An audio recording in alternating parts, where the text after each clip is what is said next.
So Wendy, are you still, Wendy Clausen, you're there? Yes, can you hear me? Yeah, I can hear you. Good, thank you. So maybe I'll introduce myself, and then Wendy, you can introduce yourself, and then we can see who else is joining us, and then we can begin with the program. So welcome, everybody. Again, my name is Cynthia Nicol. I'm a professor in math education at the University of British Columbia in the Department of Curriculum and Pedagogy in Vancouver. And my colleague, Wendy Clausen. Wendy, do you want to just quickly introduce yourself? Yes, I don't know if you can see me. I hope you can, because I just came back from 2 weeks in Honduras and I'm really tanned. But other than that, I'm the director. Hello? I am the Director of Undergraduate Programs at the Okanagan School of Education in the UBC Faculty of Education. So my main teaching area is the numeracy and math education there. Great, thank you. And Yvette is also here with us in Vancouver. Yvette? Hi, my name is Yvette, and I will be covering the admissions and application process. I am the senior program assistant that is handling all of your applications and documents and such. Great, thanks, Yvette. And maybe we can have everybody introduce themselves who's already online. Just maybe say who you are and what part of the country or province you're joining us from. So, Brittany, do you want to start? Okay, Brittany, we can't hear. Danielle? Oh, there's Brittany. Sorry, Brittany. Danielle's on. I guess there's a bit of a pause. So, sorry, Brittany, I saw your image, and now.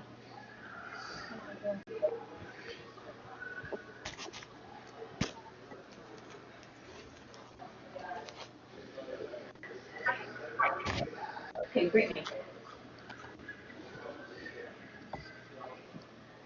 Do you want to introduce yourself? No? Okay, so Danielle? You could also use the chat function.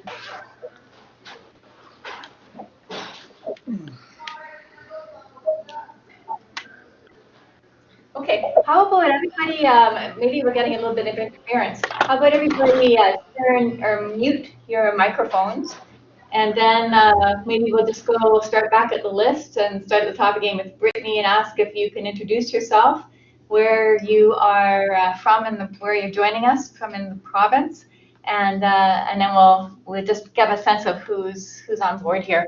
So if you mute your microphone until you're ready to talk, then that might help. I'm not sure, but let's try that. Okay, so Brittany?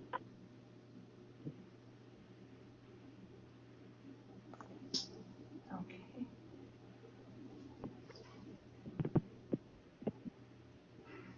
All right, Danielle? I'm joining you from Kamloops. Oh, great. Welcome. And what's it like in Kamloops? Is it cold and snowing? No, it's about 5 above and really slushy. Oh, good. That's good. And are you teaching in Kamloops, Danielle? I am. I'm a math and science high school teacher. Okay, great. Good. Welcome. Thank you. Jason, are you available to introduce yourself? Yeah, hello everyone. My name's Jason. I'm in Revelstoke, SD19. Math and science teacher by trade, but currently in the ADST realm of things. Right. Good. Welcome, Jason. Thank you. Jen? Hi, can you hear me? Yes. Hi, I'm Jen. I'm from Toronto, just north of Toronto, and I teach at Seneca College, and I teach in the early childhood education program. And recently, I've been teaching math in the early years course. Wonderful. Great. How is it in Toronto? Is it cold there too? Yeah, it's about -10 and lots of snow. We had a lot of snow on the weekend. Not like Newfoundland yet, though. No, definitely not. Well, we had snow last week in Vancouver, and it was enough. I know you'll laugh at it, but it was enough that we closed the university down. Wow. And it was only, I don't know, what was it, like 5 centimeters or so, but it was enough to make us stay inside. Okay, welcome then, Jennifer. Jessica?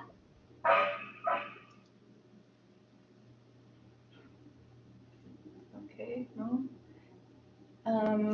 All right, Brittany, are you on and able to introduce yourself?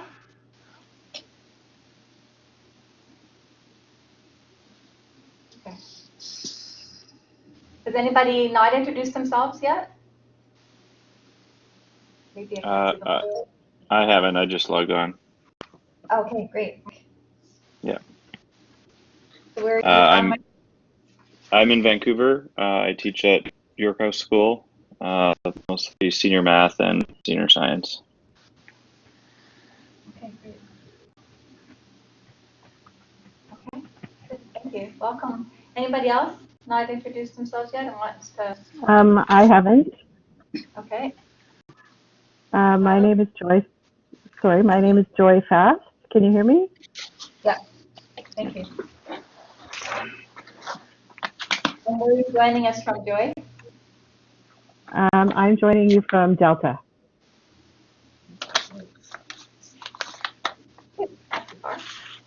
Okay. Anybody else? Sorry, hello? Hello. Is this you, Sandra? This is me now, yes. I'm joining you from Vancouver. I teach in the Vancouver School District Grade 4, and I'm also a district resource teacher for curriculum assessment. Great. How about me? Leanne. Yes, it's Leanne from Surrey, Oh, great. and I teach grade 6 currently, but I've also taught everything K to 9. And Natalie from Surrey. Okay, sorry, Natalie, yeah. Yes. And I'm a specialist teacher currently, and I also do math, upper level math, early literacy, some special ed. Great. Okay, good. Anybody else? Yeah, I'm here. This is Mahima, and I teach in Delta, and I teach grade 1. Great, good. I am also here. My name is Jessica, and I am from Trail, British BC, and I teach high school math. Are you teaching at Crow? Yes, I am. I grew up in Rossland. Oh, nice. Lots of snow here right now. I know the skiing must be great. Yeah. Okay, good. Wonderful. All right, so we may have people joining us in and out through the time that we're going to present a little bit about the cohort and answer your questions. So if it happens that you're not able to stay on for the whole time or your internet gives way, then the whole session is recorded. So you'll be able to go back to the website and be able to listen to the pieces that you would like to listen to again, or if you didn't have a chance to listen to it the first time around. So let me first begin by acknowledging the land that UBC Vancouver is on and the traditional, ancestral, and unceded territory of the Musqueam peoples. And I say traditional to acknowledge how the land was traditionally occupied by Musqueam people and how the land and its teachings are handed down from generation to generation, and how the land was taken by what is now called British Columbia without any treaty or any agreement. So I'm hoping with this kind of acknowledgement that it would help us reflect on thinking about what we can do to better care for the land where we are here in Vancouver, but also where you are, and our relationships with each other. So I want to also acknowledge and thank each of you for joining us. to think about this math ed cohort. Just thinking about everybody who's already joined the conversation, the range of expertise and experience that we have would make a wonderful cohort. So I hope that you're keen enough to come to the info session, and I hope that we continue with the application process so that we can have all of you in the cohort. I know it would be an amazing experience for the next 2 years. So the way that we're planning to talk about the program is I'll talk a little bit about the theme of the cohort and how we've imagined it being parsed out over the next 2 years, 2 years in a term. And then Yvette will talk a little bit more about the admissions process and, sorry, Wendy, yeah. And Wendy will also talk, so yeah, thank you. And Yvette will talk a little bit more about the admission process. And I also want to make sure that Wendy Clausen, who is from the University of British Columbia Okanagan campus, has an opportunity to talk a little bit about some ideas related to the cohort as well. So we're hoping that this will be kind of a joint venture between UBCO and UBC Vancouver. So let me begin then. So the whole program, as you know, is online, and it has a theme of teaching and learning connected to place. We're going to offer it mainly through the location at UBCO and UBC Vancouver campus. It will start in September of 2020, so this year in September. It will take 2 years plus 1 term, and it will be a part-time program. It's mainly for practicing teachers, educators like yourself, people who are interested in thinking about connecting math and science with community. And the application due date is March the 2nd. So we'll talk just a little bit more about how the program is structured, and then we'll get into a lot of probably questions that you might have related to thinking about how you would apply. But you don't need to have a degree in mathematics in order to be eligible for the application process. But you do need to have some type of undergraduate degree or equivalent, and we can talk more about that when we get into that part of it. So maybe the next slide, we'll talk a little bit more about the background at UBC.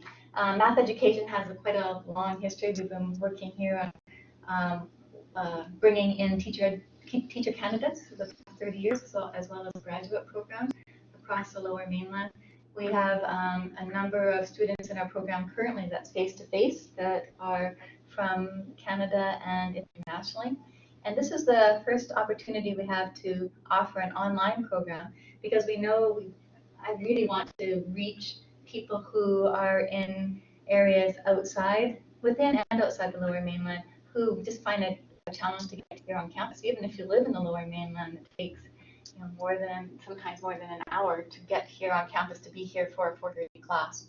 So we're hoping with this cohort that we'll be able to reach people in rural areas as well as those areas in Vancouver and across the country where it's more difficult to drive or to attend face-to-face. So with the next slide, we're talking here a little bit about the theory and the program philosophy. So the idea really is with this program is trying to connect what we're doing in our classrooms with reading more about thinking about teaching mathematics and how we can learn from what we read as well as try to apply that in our classrooms. So this idea of theory and practice is kind of it's a really fuzzy area. It's not that we learn this and then we try to apply it, but through practice, we're also theorizing, we're trying to make sense of why something works the way it does. And we're also going to do that in a way that's collaborating with each other so that we can think about how what we're teaching at the early childhood education level, some of you said that you were working at that level, as well as working at high school level. So what is it that across these grade levels can we bring together to be able to think about our shared expertise and shared experience? We're going to think more about our own practice and how we might improve that. And some of the courses and the assignments in the courses will hit directly at thinking about that critical engagement and trying to learn more about how to work together as well as individually, work together as colleagues, but also individually in their classrooms with students, and then also think about how they can work with the community. The main theme of the course is trying to think more about taking mathematics outside the container of the classroom. So certainly mathematics can be done really anywhere in many ways because it's a very creative, imaginative area. But thinking about where else math could be, and I think that might be in the next slide. If we take a look at that one. Yeah, so thinking about opportunities for studying mathematics and how it is used to understand and change the world. So thinking more about what can we do, how can we use mathematics to help us think about what is happening in the world currently. And there's lots of mathematics in the news. Thinking of, there's a book by Kathy O'Neill called Weapons of Math Destruction. So how mathematics is used with algorithms, for example, to help decide what ads you see on Facebook. So looking at how mathematics is used in the world, and then thinking more about how can we use mathematics to also change the world? How can we use it to be able to help us understand about climate change, for example? What role does that play? So exploring contexts that have the potential to be able to evoke that kind of mathematical curiosity within your own communities is another place that we can hit at with this particular theme. And then studying theories of children's problem solving and thinking across these diverse contexts. So one of the beauties of having an online cohort is that you can be where you are in this particular place and be able to try out some of these activities and assignments within your own context, and then we can share that across this, our whole range of experiences and places where we are in BC to be able to learn what that might look like in different contexts. So it's going to be a very interesting experience. So in the next slide, there will be opportunities for you to be able to analyze the role math plays around thinking about social issues, particularly looking at issues that might be in your own community that are worth exploring. So I've spent some of my research working on Haida Gwaii and trying to think more about ways in which we can use the community as a place to inspire mathematics.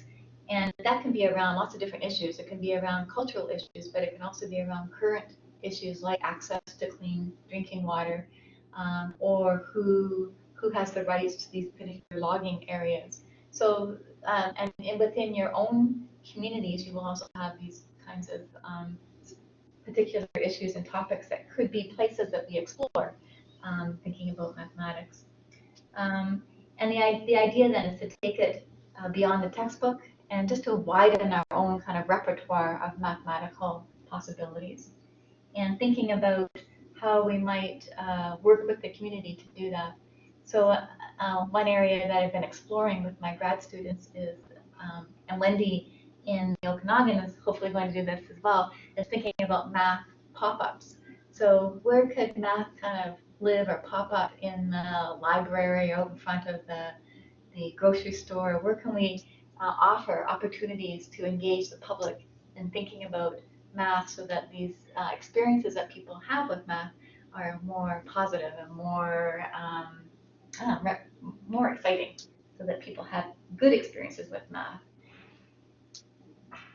Okay, so the next slide just lists some various kinds of community contexts that are suggested places that we can explore mathematics in the classroom, as well as thinking about learning gardens, cultural spaces, artistic performances, family settings, thinking about the issues that are important to you in your community, and thinking about maybe how we can work with both children, young children, as well as youth, as well as parents and families, to be able to think more broadly about how, where mathematics might be experienced. So that's kind of an introduction to the theme. And the next couple of slides share a little bit about how the course or the program is developed by courses, so, and by years. So in this slide, you can see that in year one, there will be four courses that we will take together as a cohort, and then you have electives A and or B that you can also take that are online, and there are many opportunities for that through UBC, but also there's opportunities through the Western Dean's Agreement. So you can take courses for credit at Simon Fraser University or the University of Victoria or other places across Canada that are part of this Western Dean's Agreement. And you could also take face-to-face classes that might give you credit for that elective A and B. But for that first year, starting in September, we would have this introduction to curriculum. And then in January, we'd have the next course, which is looking at education, math education in community, and what that would involve and what it could look like. And then teaching children mathematics, we'll focus on teaching children and beginning concepts with thinking about mathematics. And then looking at research methods course as a general course, and how can we learn to read research, and how can we learn to make it work for us in our classroom as practicing teachers. So that's the first year. The second year, we have 4 courses. And we have another math graduate level focus, which is on teaching youth mathematics. So this one would span kind of the intermediate high school levels, whereas the previous course was kind of early childhood intermediate up to about like K to 8. And this one is about, grades 6, 7 up to high school. So we're just focusing again on concepts that are introductory concepts, but teaching it for youth, and what does that imply. The next course would be looking at mathematics education and social justice. So then again, thinking about areas that we could explore more deeply, how we can think about improving the world with mathematics. The third course in year 2 is called Education Action Research. And that's a course that will help us learn more specifically how we can design a small study in our own settings to be able to learn more about one child's thinking or one student's thinking of mathematics, or how we might learn how to research or learn more about our own classroom, where we might give a problem to everybody in our class and think about how we can analyze that and maybe we want to learn more about how we can engage students in mathematical discussions, for example. And we might think about how we can design a study to do that.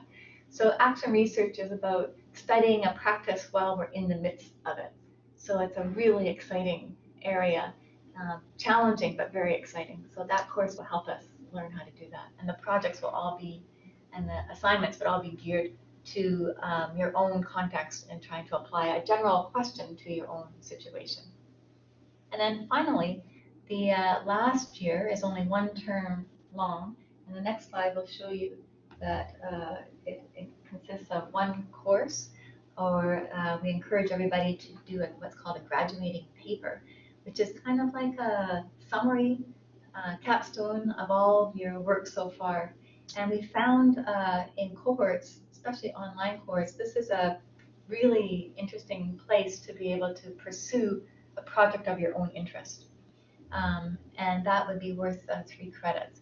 Now, it's not required that you actually do your own paper like this, but you could take another course instead of this graduating paper. But it's something we could all work on together and have a celebration and sharing our work together in some kind of medium. And maybe we make a small book of some sort, online something, or maybe we do kind of a Zoom collaborative presentation at a conference or something. We can think of ways in which we might be able to share what we're doing across our various contexts through that particular course, the graduating paper. Okay, so that lays out the years. So it's 2 years plus 1 term, so 7 terms altogether.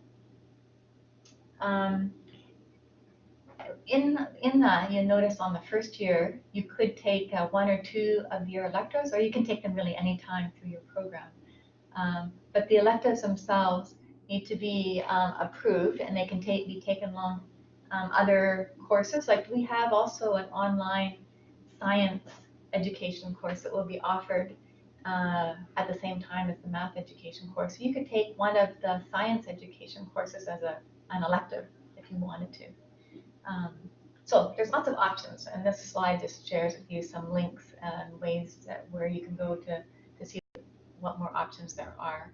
And UBC Faculty of Education offers many other cohorts that are online, so there may be some courses within those cohorts that could be an option for you as well. Okay, the next slide, I have just a couple more, and then I'll pass it to Yvette. And before that, I'll ask Wendy if she has anything she'd like to add. We're working on trying to think about STEM or science, technology, and mathematics integrated online cohorts. So we already have the science and the math are up, and we're running those, and we're trying to also think about how we can get the media and technology cohort running as well. And we're hoping that we'll have opportunities to be able to come together, to be able to share some assignments, or maybe have some sharing of ideas through our various courses. So it's required that everybody in any graduate program, in the master's program at UB, in our faculty, in the Department of Curriculum and Pedagogy, it's required that Education 500 and EDCP 562 be taken successfully in order to graduate. So there could be places that we collaborate across our cohorts, maybe with the science group or with the technology group when it's up and running. So just to give you an idea of what else we're thinking about innovatively related to our program. Okay, so that is my sort of summary, I guess, of the program and its intentions and its theme. Wendy, is there anything that you would like to add? Sure. Can you hear me? Yep. I'm in a kind of a noisy place here, but it can't be helped. So I am thrilled to be part of this program. I think that too often place-based learning is just seen as jargon, and yet it is so important when it comes to mathematics. And let me just give you a couple of quick, simple examples. So I also was able to get to Haida Gwaii this past spring and take some teacher candidates up there. And in one of the grade 1 classrooms, the teacher simply said to her students, okay, line up like you'd be in a canoe. Well, I can't say that back in Kelowna. It doesn't work. But I might, as a grade 1 teacher, line up like you're at trees in an apple orchard. You know, just something as simple as that can be place-based and so much more meaningful. We have 4 grown girls, but when they were younger, and I did a lot of driving, whether it was to their soccer practice or whatever, and they would say to their friends, watch out if my mom's driving, because you're going to do math the whole time, whether it was looking at license plates or numbers on signs. So they're simple examples, but I'm really looking forward to particularly learning and hearing that you're from all over Canada, and hearing how you envision place-based learning, whether you're grade 1 or grade 12 or a community person. So yeah, I'm just looking forward to this opportunity. So that's it for now, Cynthia. Thanks. Great. Thanks, Wendy. Okay. Does anyone have any academic questions for Cynthia? Do you have any questions about the program? You can use the chat function, the chat box, to type in your question. Question, heads up. Oh, it's okay, not yet. Sorry. Jen, you have a question? Hi, I have a question. Yeah, I'm not sure if it's related more to admissions or what. A couple questions. First, I already have a master's degree in early childhood education, but this one just looked so interesting that I thought I'm going to tackle another one. So I'm not sure if, like it was quite a while ago, whether you would still recommend that I take all the courses. Do I still need to take electives and research methods? I still continue to take the whole program? I guess that's what I'm wondering. Yeah, you already have a master's degree in early childhood education. Is that what you said? Yeah, it's a master's degree, in education, specializing in early childhood education. Yeah. For this program, if those credits have already counted towards that master's degree, then unfortunately we can't also use them for this master's degree. Okay. So Yeah. it would, yeah. But Just do another whole those master's requirements degree. will be focused on math education. So we'll be able to, so it will be a place for you to learn to extend, I guess, what you had already learned. And Yes. so with early childhood ones, yeah. Yeah, and I can't think of anything I wouldn't want to take. I was just curious about how that worked if I embarked on a second one. Okay. There was something else, but I can't remember. Good question. Okay. I have a Rob? question. Yeah, sure. I don't know if it's just the right time to ask, but do you know if there will be a 2021 or 2022 intake? Or is it only, as of right now, 2020? Right now it'll be a 2020, and we'll finish this cohort, and then we'll start another one. Okay, so would that be in like 2022 or 2023 after the December term? When do we end? 2022. It would be, I guess, September of 2022. Okay. And in the youth mathematics course, do you guys branch into like upper level high school, like 10 to 12, or is it mostly geared towards middle years? Well, we do reading kind of across the board.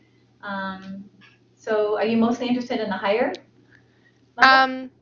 Well, I just find that's one of the more difficult areas to bring the math like outside of the classroom, and that's what I'd want to be kind of challenged in, is like grades even 10 to 12 or 9 to 12.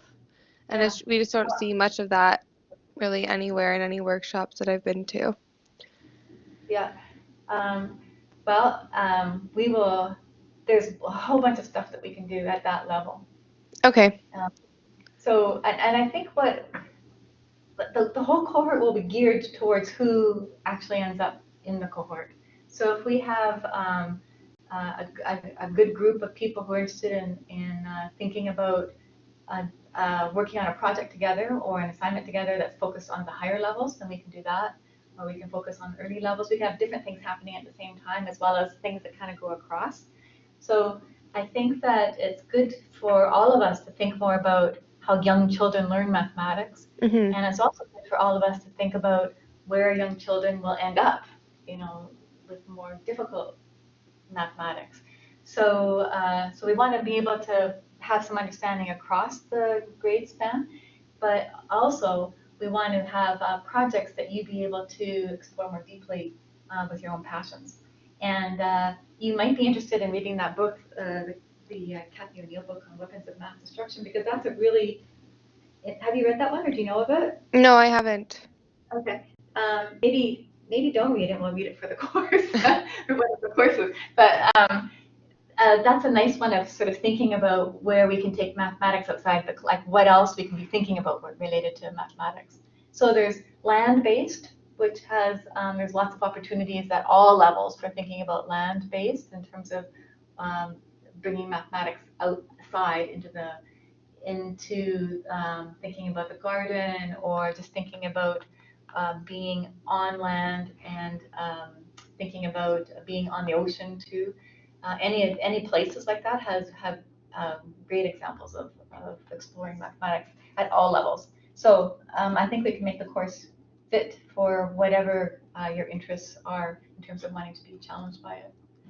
But I agree, most of the place-based stuff has focused on the early areas, because that seems like it's the easiest thing to take math and integrate it across all subject areas. So we can certainly explore ones at other levels as well. Thank you for your question. Any other questions for Rob has his hand up. Rob?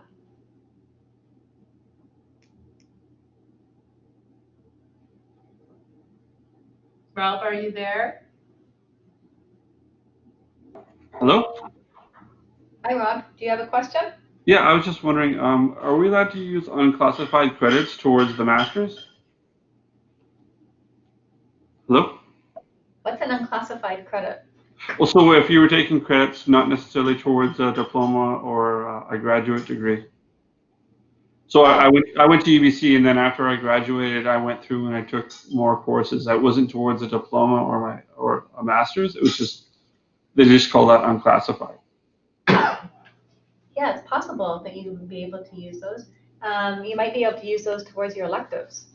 Yeah, that's what I was thinking. Yeah. Yeah, yeah. Okay. So you can just send us the courses, Okay. and we can take a look and see how they might be able to be used. You can take up to 2 courses at the 300 or 400 level.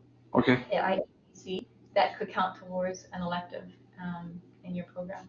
So All right. it's possible those could work. Yeah. Okay. Then. Thank you. Yeah, you're welcome. Okay, so then we'll pass it to Yvette, who can talk a little bit more about the admissions process and answer maybe more questions related to the application itself.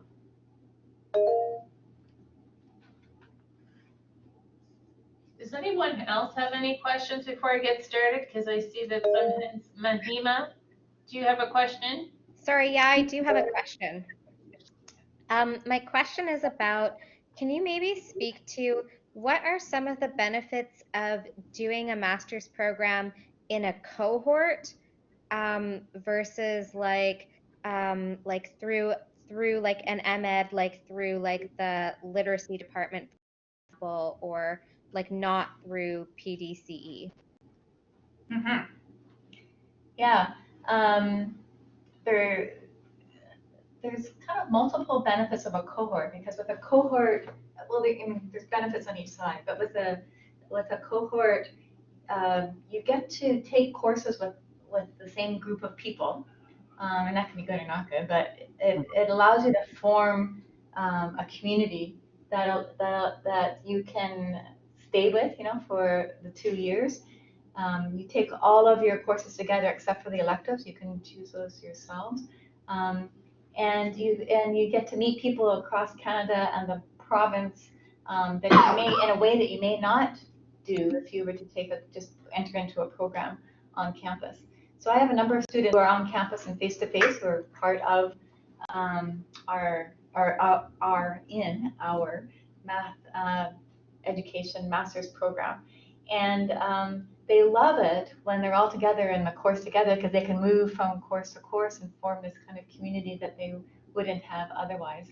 And they love the diversity that gets built within that. We don't have as many students on campus as we will have with an online cohort, so that community is very small. So I think you have the option to be able to make some good connections with each other. And I know in the science cohort, students at the end of the program actually met up afterwards. So there were some people from Saskatchewan who were in the cohort who actually met up with some people in British Columbia. So they could see each other face to face, and they have some collaborations that continue on even though the cohort has ended. So I think there's opportunities for those kinds of relationships that you may not have if you were just on campus, because sometimes you choose your own course pathway when you're on campus. So you may take this course here and that course there, and you may not be with the same group. So that's, I think, one of the most powerful reasons for being in a cohort. And then at the end, when we share our capstones, we have a celebration together of our shared work, and that we can think about how we can share this more publicly with the communities that we're in. I think that's also a benefit. And then you provide that support to each other as you're going through, both through the courses that you're taking, and then outside you might build those kinds of friendships that you might not be able to take when you're taking one course here and one course there when you're face-to-face. When a face-to-face program on campus allows you to decide, like maybe you don't want to take a course this term, so you've got to sit this term out and take have no courses that term.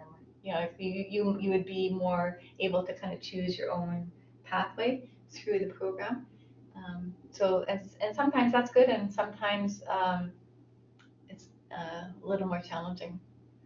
I don't know if is there the number of credits that is still 30 and that means that you can take as many courses as you want within the program. You're still paying for the same number of credits, so it's not payment by course. And I don't know if that's the same as a face-to-face course. Do you know, Yvette? A face-to-face program. Yeah, I don't know, but I know like in the online program, your fees are for the whole program. So if you'd like to take more than 10 courses or 9 courses plus the graduating paper, you're free to do that, as long as you don't kill yourself doing it. But you're certainly free to do that, and you're not charged anymore for it. We have a few more questions from Jessica. Can you do another elective instead of the graduating paper and do the elective in the second year so that you are finished earlier than the December term?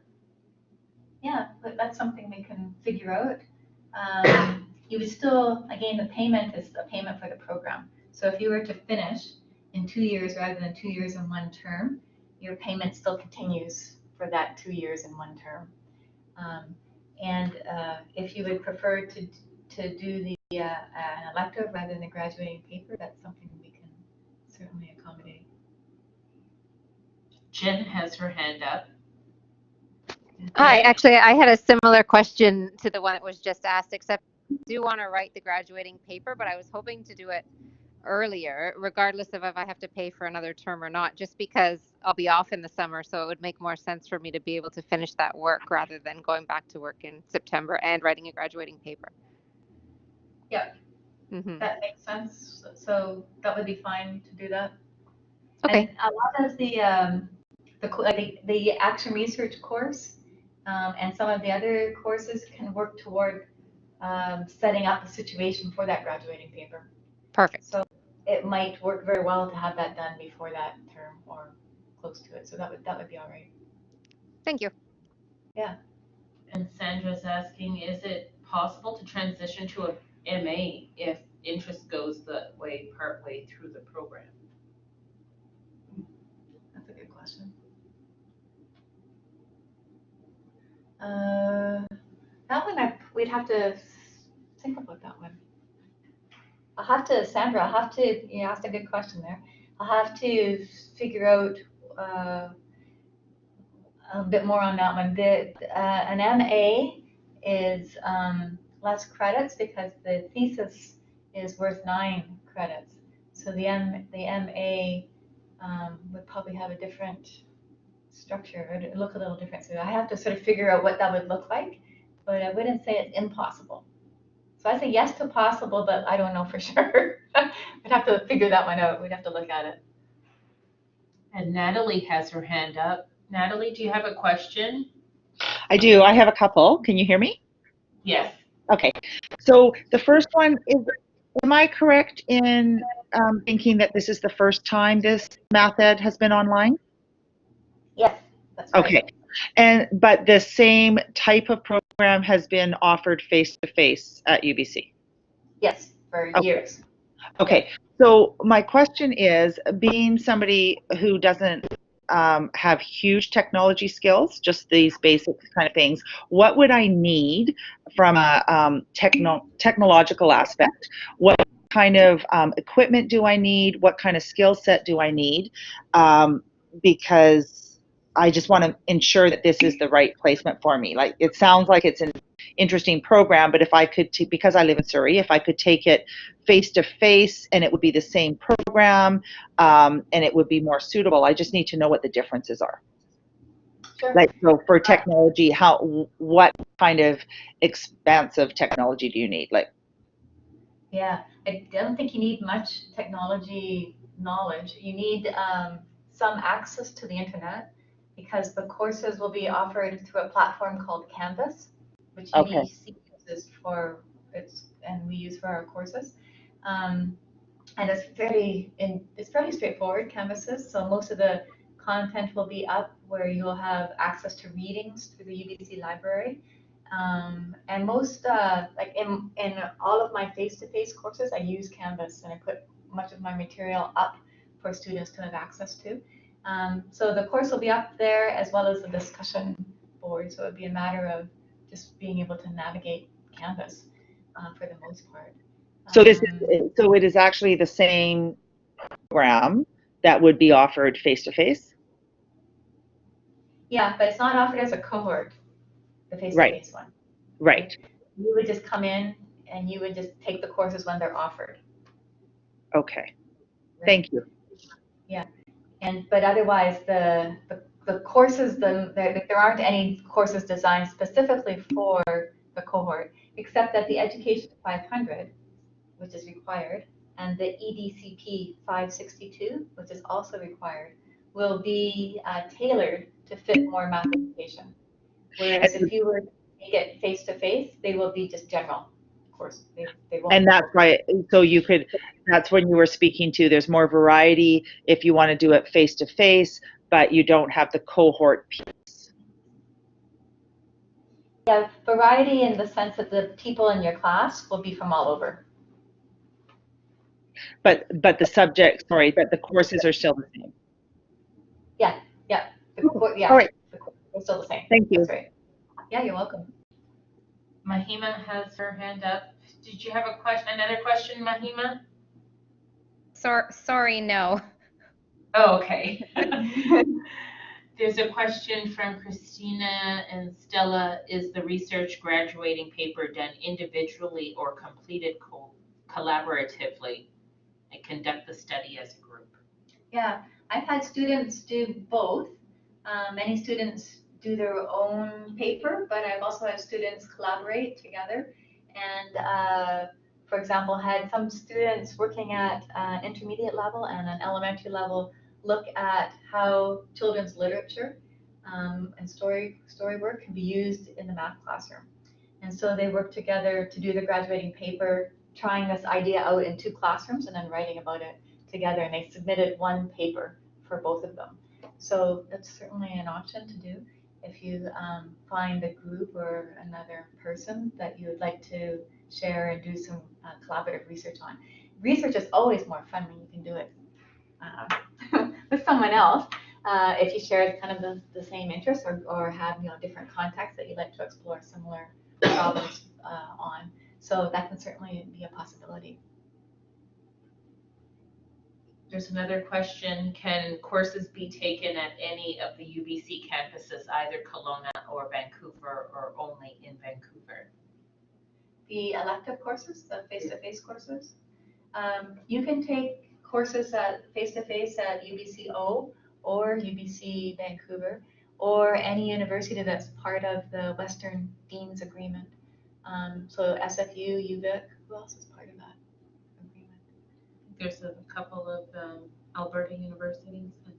Yeah, so there are many other universities that you could take courses through face-to-face or online, and those could count towards your electives. And how many students will be in the program? So we're hoping like around 18 or so, 15 to 18, something like that. Does anyone have any more questions before I start with the admissions and application process?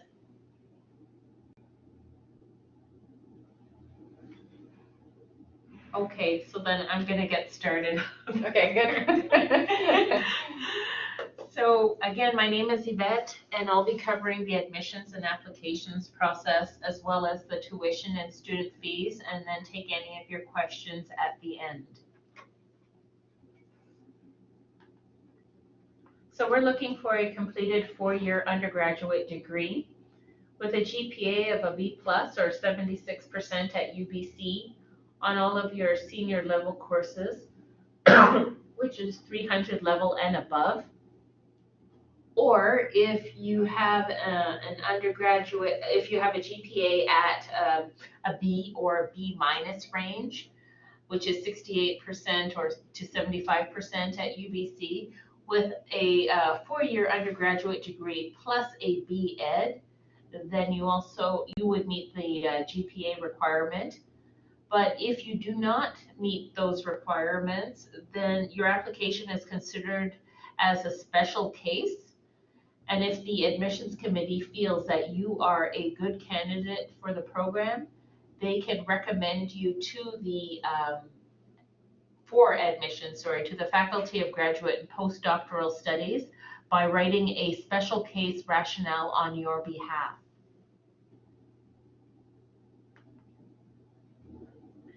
So we're asking you to order 2 official sealed transcripts from all post-secondary institutions that you've attended, with the exception of UBC, because I have access to those records. And we ask you to upload each one of your transcripts, front and back, in a single file as a PDF. So if you've gone to SFU to do two degrees, we need you to upload it twice, because you're going to have individual entries for each of your the schools that you've attended. And if you've been part of an exchange program, we also need to see transcripts from those institutions as well. And please ensure that your transcripts state that you have graduated. We're also looking for official transcripts to be uploaded to your application. I know that sometimes people have unofficial transcripts at hand and upload it temporarily until they get their official transcripts, and that is fine. So the grading scale that we're looking for, so when I say to upload the back of your transcript as well, there's a grading scale on the back that typically gives me the value of your letter grades so that I can calculate your GPA.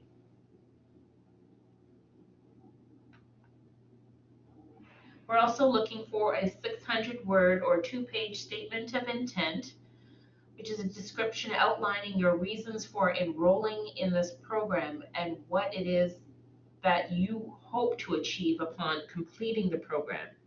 So your professional interests, your personal experience, how this program, along with your current education experience, can help you achieve them. Do you want to speak to the statement of intent, Cynthia? Sure. The statement of intent is a place where you can just share a little bit more about what you're thinking, like why you would like to apply, and what you would like to get out of the program. So it's a place to share a bit more about your experiences, as well as thinking about professionally what you hope to learn from. And it's also a place where we can sort of get a sense of what your focus is, as well as your writing abilities. Yeah, so I guess kind of gives us a general sense there. Would you like to know the grade level that they're teaching? Yeah, you can talk about your own. Often these statements are quite personal, so you can sort of talk a little bit about where you find yourself now, like what your previous experience was. Now you're teaching maybe at the primary level, and that you're interested in young children's mathematical problem solving and how you might take that to the next level. And it just kind of started telling a little bit of a story of yourself and reasons for why you'd like to enroll in the program. We're also looking for a resume listing your professional and academic accomplishments. And we want you to include any committee work, workshops, newsletters. Is there anything else that you're looking for? Any conferences that you may have attended or given, or even if it's like a little session in your school where you offered some workshop to your colleagues, and even if only 5 people showed up or less, it doesn't matter. Try to give it a name and put a date to it and include it in your resume, because that shows some of your professional contributions to the field. So it could be a formal conference or even an informal conference or workshop setting that you could think about that you could add. So anything that you've done that you think is a contribution into the professional development of yourself or your colleagues, you could add that part in the resume section. Teaching experience. This is given to those with 1 to 2 years of teaching experience or equivalent teaching engagement. Would you like to speak to that? Sure.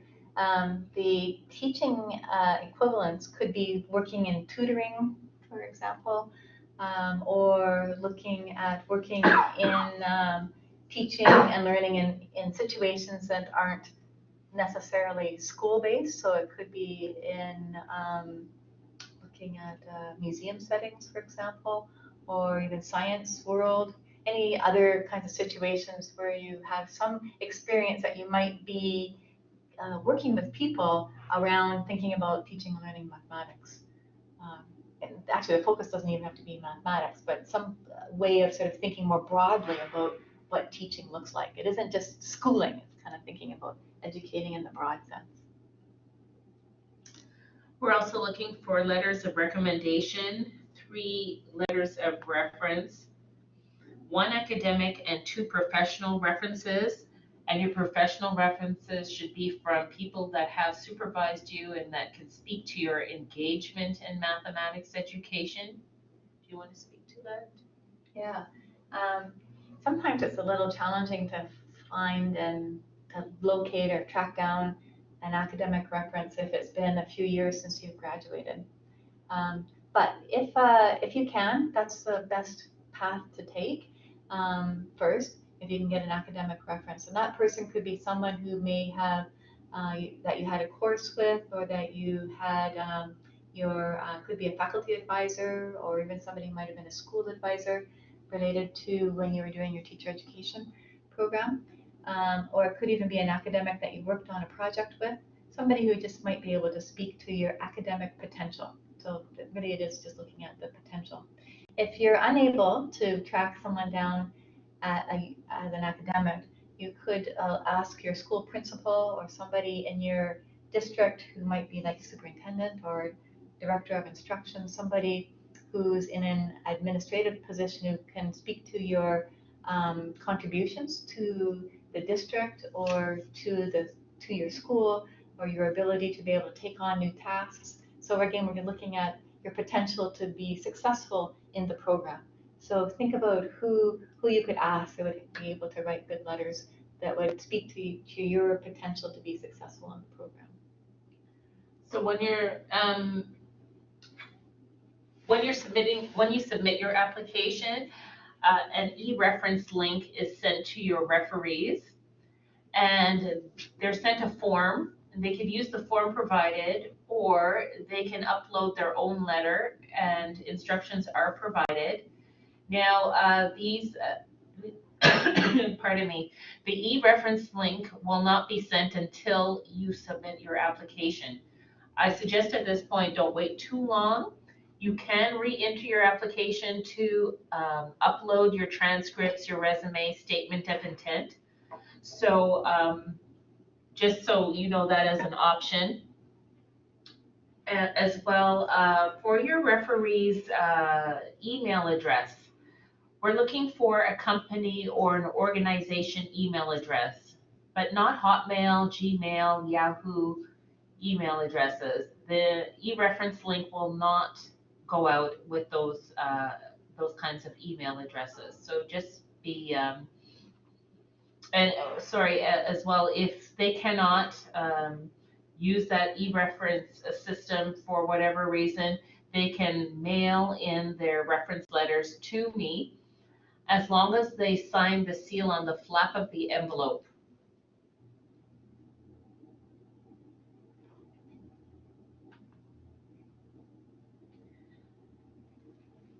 Now, the English language assessment, this applies to applicants from a university outside of Canada in which English is not the primary language of instruction. They must provide results of an English language proficiency examination as part of your application, and tests must have been taken within the last 20 months at the time of submission of your application. If this applies to you, please contact me.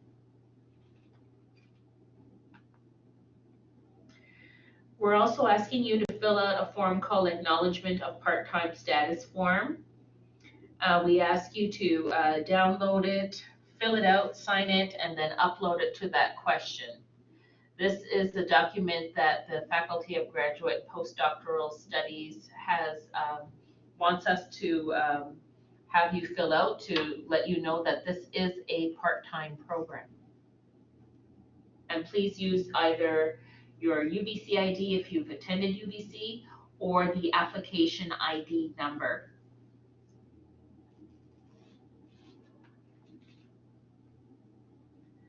So applying to the program, the link is grad.ubc.ca/apply/online.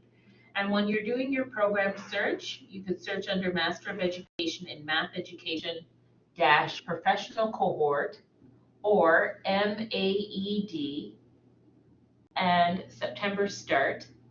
And again, if you have a UBC student ID number, please use that ID number. And we're looking for you to upload all of your supporting documents. So the application is open and the deadline is March the 2nd. The application fee for domestic applicants is $106, and for international applicants, it's $168.25 Canadian. So if you are a Canadian living abroad, you'd be paying the domestic rate, as long as you're a Canadian citizen or permanent resident. So the domestic tuition fee installment, that's currently at $21.63 Canadian plus student fees. And currently the domestic program tuition cost is currently $15,141 Canadian plus student fees. These student fees vary from term to term. I'm going to cover a little bit about it in the next slide. And if you're international, the tuition fee installment currently is $22.0541 Canadian plus student fees. And the international program tuition cost currently is $15,437 and change Canadian plus student fees. And the tuition is payable over 7 installments, that's 7 terms, 2 years plus a term. And we have payments 3 times a year, September, January, and May. The university reserves the right to increase the fees every year. And you're paying a whole program fee, not a per credit fee. So when Cynthia was talking about taking elective courses, your tuition would cover the tuition of the elective courses that you want to take. So you wouldn't be paying additional tuition.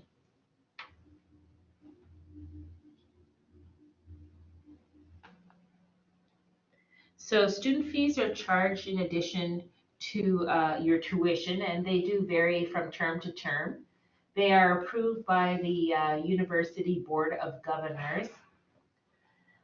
There are a couple of fees that you may be able to opt out of. One is the health and dental fee.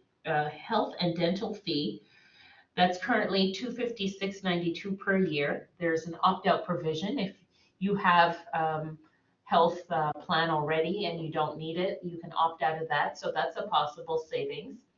And if you don't live in the Vancouver Lower Mainland and our transit system does not reach you, then the cost of this Compass card, which is the Vancouver Transit card, is $164 per term. You could apply for exemption from that each term and have the savings of $164. If you do live in the Vancouver Lower Mainland, however, even though this is an online program, you're still required to pay the fee, the Compass card fee of $164. But it will give you access to 3-zone travel on public transit.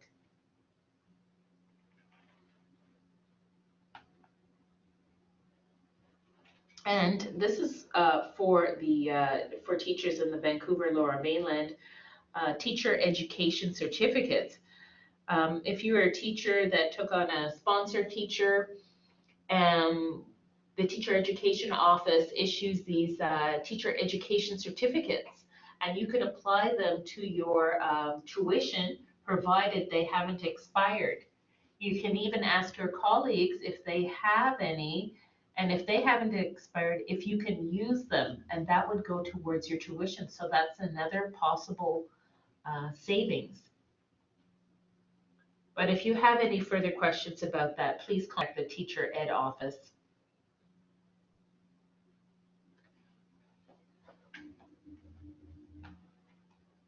Does anyone have any questions for the admissions, about the admissions applications process?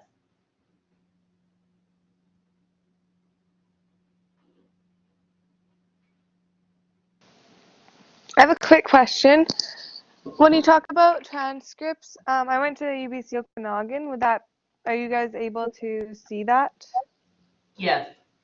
Okay, so that's classified as UBC? Yes. Okay.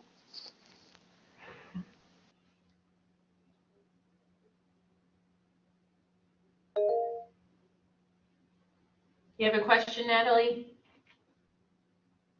Yes, I'm wondering, I have two questions.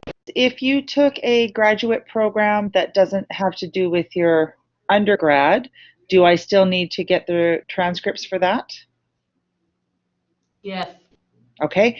And then the second question, nope, I lost it. Sorry.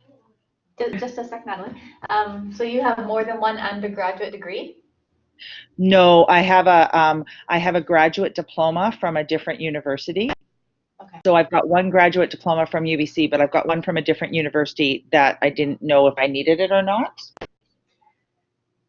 Just to save me time from having to request them. So does she need both? It's a good idea in some respects for the admissions committee to see all that you have done. And if it appears on your resume or you mention it on your statement of intent, then I suggest that you provide it. Now, and if it was used as transfer of credit on your other transcript, we need to see it. If you feel totally unrelated, like you've taken guitar lessons, and you, unless you went related to how math is used when you play guitar, then we may not need to see it. But if you're going to make reference to it, or if it's transfer of credit, or you're going to mention it on your resume, then we will. Because the admissions process is really a two-step process, whereby the department admissions committee looks at your application and then determines if you're a good candidate for the program. But if you have a special case application, then the Faculty of Graduate and Postdoctoral Studies will look at everything that you have. And so that's where it might be help you strengthen your application. And if you've taken a graduate course from a different university and it was just one course that you completed, how long do you, what's the span of years that it can still be submitted for, like an 11th course? That's a good question. If you take a course, like is there a period of time where the course will no longer be counted towards the program if you wanted to use it as is this what you're asking, Natalie? Yes, that's exactly the question. Your credits to the program. Mm-hmm. So if it's taken like 10 years ago, could it still be used towards credit to the program as an unclassified course, for example, that didn't count towards any other degree? For us, the undergraduate degree is the basis of admission. If you have a master's degree, it typically will look at the master's degree and that will determine whether you're admitted to the program or you meet the GPA requirement, excuse me. She's talking about whether or not once you're in the program, if she could use a course that she took a while ago to as credits towards that would be MEd.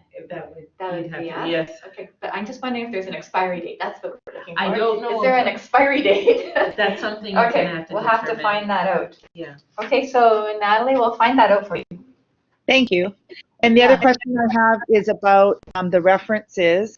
If you have somebody as a reference who isn't a reference with respect to math, because I noticed in your slide it said supervision of math, for instance. But then initially when the program, when I read the first slide, it said you didn't have to have a math degree, so to speak, right? Yeah, it's not necessary that you have that. I don't, where did you see that? It was one of the slides that whipped through before. Sorry, I didn't get the page number. Okay, that's okay. go back and look at it. But it's not necessary that you have one focused on mathematics. I mean, out of 3 references, it would be good for someone to, if you want to be applying to a program on math ed, it would be good for your referees to speak to, and one of them to be speaking towards math education. Oh, But yes, but not all 3 have to. No. Thank you. Yeah, you're welcome.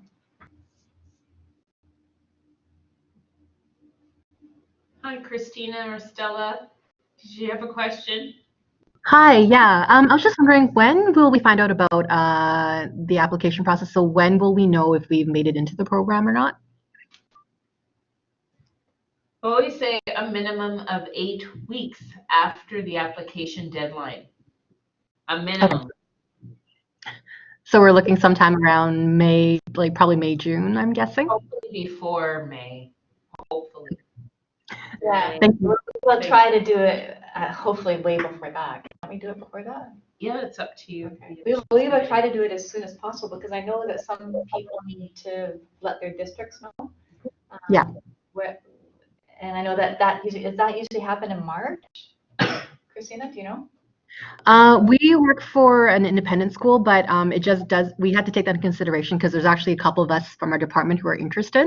So just in terms of commitment, in September, it does play a factor if there's a few of us taking this program. We have to take that into consideration when we're doing like electives and just co-curricular activities.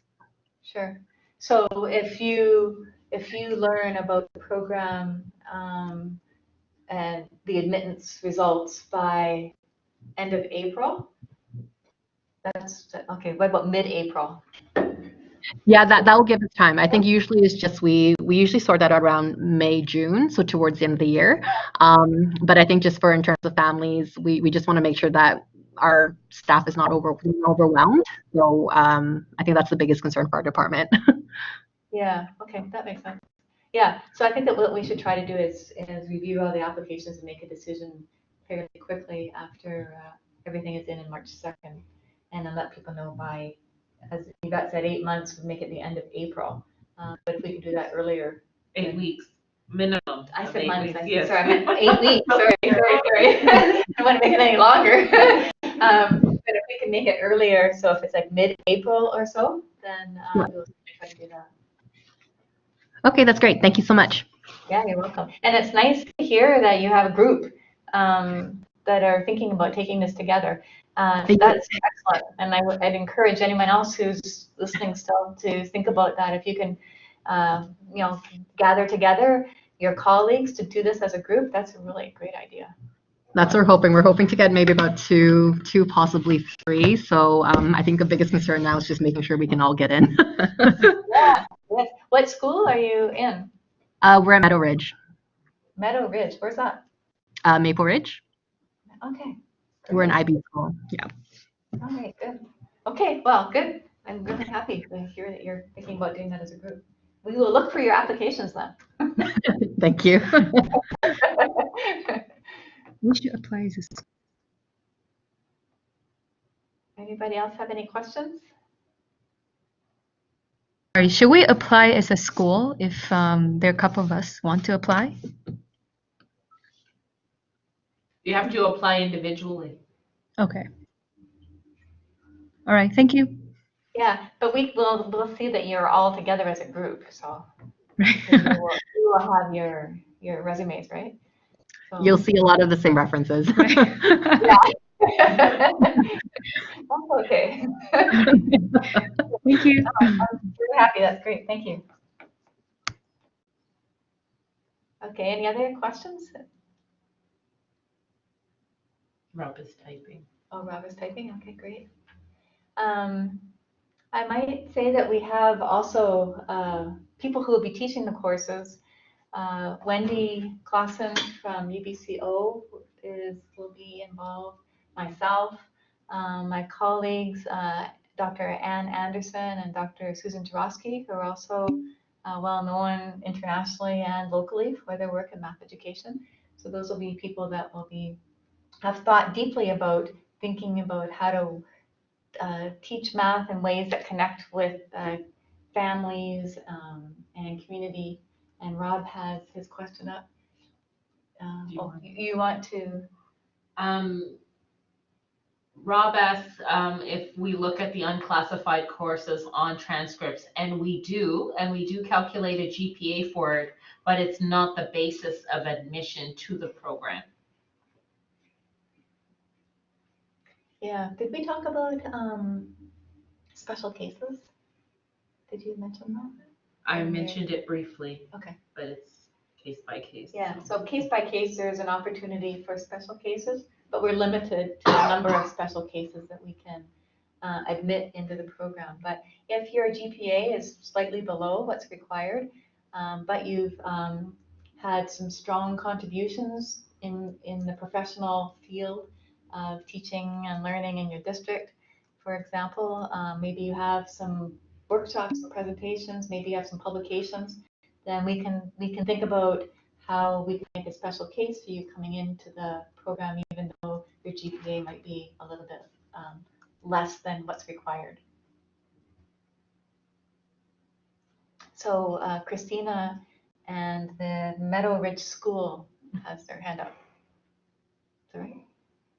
They had their hand up before. Do you have additional questions, Christina or Stella? Sorry, no, that was just from before. Thank you. Sorry. Do you have a minimum number to run the cohort? Yeah, what is the minimum number?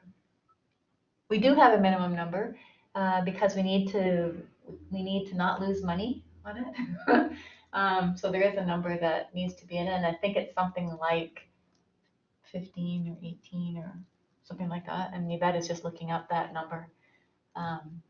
So we do need a minimum number to be able to run it.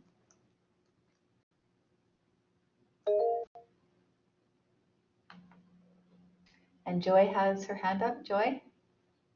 Hi, my question is, we have a couple of people from our district, Mahima and myself, who are also interested, and one of the reasons we're particularly interested is doing it together, even though we don't work at the same school, but we both teach similar ages. And so my question is, if once you make an application, like if one of us were to get in and the other one weren't to get in, like that might have, like if I was, if Mahima was to not get in and I was to get in, that might impact my decision to follow through with it because I would really like to do it with her.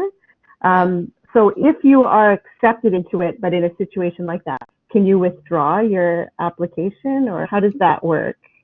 Sure. I mean, you could be accepted into the program, but not accept the offer, for example. Okay. So if you're accepted in, you're not forced to come. Okay, because a lot of the motivation is for us to do it together. And then the other question I had goes back to the transcripts. Like I graduated in 1997 with my undergraduate degree, and I took my first 2 years at the U of A, and then I transferred to SFU. So it's going quite far back. Would you be asking for my U of A transcripts as well as my SFU? Like I took the first 2 years of my degree at the U of A, and then I transferred and finished off at SFU. Oh, okay. So Yvette, does she need both universities? She needs her full undergraduate degree? I need to see the transcript from an undergraduate degree. Yeah. So I guess it doesn't matter the year, how long back it goes. Yeah. So okay. Ask even if like I think the U of A transfer credits are listed on my SFU, but you still actually need the transcript from the U of A? Yes. Okay. Yes. Okay, thank you. Yeah, okay. But yeah, so is that okay to get it from U of A? Joy? I'll have to look into it. I don't. Yeah. I'm not. I would think they would still have it. Yeah, most of it is online now. You just go into the system and you request it, and then you pay for it, and then it gets sent online. So the universities are just sending it directly through. Yeah. So if you're a graduate, I don't think it matters what time period. Okay. Yeah. And then I'm getting the send it to me because I'm uploading it into the application? No, the transcripts aren't sent to they're sent to the university, right, Yvette? For your transcripts, have them sent to you, and then you upload the transcript front and back in a single file as a PDF to your application. Okay. Okay. Thank you. For each school, you'll do that. If you've attended one school 3 times, we need 3 different uploads because they're for 3 different things. Okay. Okay.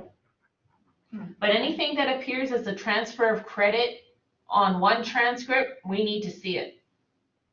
Okay. Even if it has the credit and the grade, like if on her SFU transcript it has the U of A grade, Yes. it needs to be Yes. okay. Okay, that sounds pretty clear, Joy. So it looks like you need your U of A and your SFU one. Okay. Thank you. Okay, you're welcome. Anyone else? Are there times we need to be online together, and how many times per week? Yeah, it's probably rare that there will be times that we're all together online at the same time as a course. There may be some project work where you may need to connect with a small group within a course. But again, if we're across time zones, that makes that more challenging. So it's rare that we're all together online at exactly the same time, but there will be questions like for my courses, there will be questions that are posed in the discussion forum that we will respond to, but that will be asynchronous. That we won't all be on at the same time, but we'll be able to respond to each other's conversations over a week, for example, from class to class.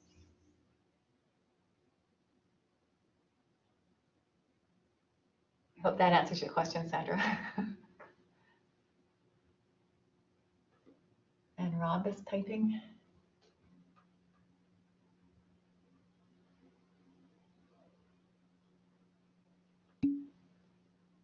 Okay, good. Thanks for the question, Sandra. And what else can I say about the program?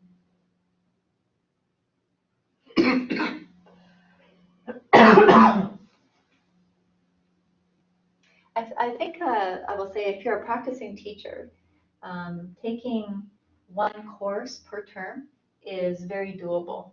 If you take more than one course per term, it gets to be a little bit challenging to be able to coordinate both what you're doing in the school as a teacher, if you're working full-time, as well as doing the coursework. So that's why we have it organized over 7 terms, so that each term you're taking one course in the September to April, and then during the summer and the springtime doing a little bit more concentrated work so that you can be able to get 4 courses or so completed in that term. But it's organized and spread out in a time period that works for people who are working alongside taking the degree. So of course, if you're not working and you have the ability to be able to take the whole program as it is, that's okay too. Because you can take, as we said earlier, as many courses as you like, and it will still be covered under your program fees. Okay, so maybe Rob, we don't see your question there. Oh, is that up here? Hi, Rob. Oh, you answered it already. Sorry. Adam is typing. Okay.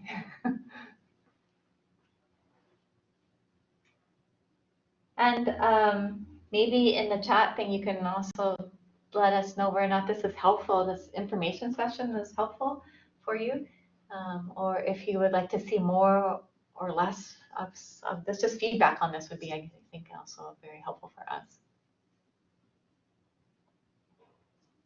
And again, if you have the opportunity to encourage a colleague or a friend to take this with you in your school or an area that you're teaching together in, I think that would be very exciting. You're going to meet a lot of new friends that you'll probably have for a lifetime through this cohort, so that will certainly broaden things. But if you can take the program together with another person and you're able to talk outside the online part to be able to think about what to do together collaboratively. So Adam says, does that mean that you could take all the courses in 2 or 3 terms? Theoretically, if you wanted to juggle that much. Yes, theoretically you could, except that not all the courses are offered. So boy, it would be pretty impossible actually. But you can take your electives any time that you wanted to do that. And you could take many more courses. But the courses that we're offering that are required are spread out in the way that they are. Yeah. That makes sense. Good. Thanks, Jen. Will there be costs related to textbooks? Are there going to be textbooks for the program? There might be a book or 2 that you might, like if we were to use Weapons of Math Destruction by Kathy O'Neill as a book that we could read together, then that would be something you could get off Amazon for $20 or so. But we don't have, for the most part, there aren't necessarily large textbooks to purchase. And much of the reading will probably be online readings or videos that you might watch. Yeah, there might be the Education 500 might have one book that looks at research, but for the most part, no. For textbooks. Okay, good. Thank you. All right. Thank you, everybody. It looks like we may have answered your questions. Okay, good. Yeah, if you have anything else that you think of afterwards, just send us an email to Yvette or myself, and we're happy to see how we can answer. There's a couple questions we weren't able to answer, so we'll figure out the answer to that and send it along to you as well. And again, the whole info session is recorded. It will be up online as well as the chat. So you're able to take a look at how the questions have been answered and asked through the chat as well. So a couple other people are typing and then we'll maybe just sign off. Yeah, good. Yeah, and I think that depending on how many we have in the cohort, I like the idea of it being flexible and also suited to where you are in your own place. And it could be possible that we have opportunities to be able to come together either through Zoom or Collaborate or something like that, if it works for time zones and stuff. But chatting was great just within this kind of space as well. So thank you everybody for joining us. And again, if you have any other questions, please let us know. And thanks for your time and your interest. So I hope that everybody who is participating here today submits an application. Okay, goodbye everybody.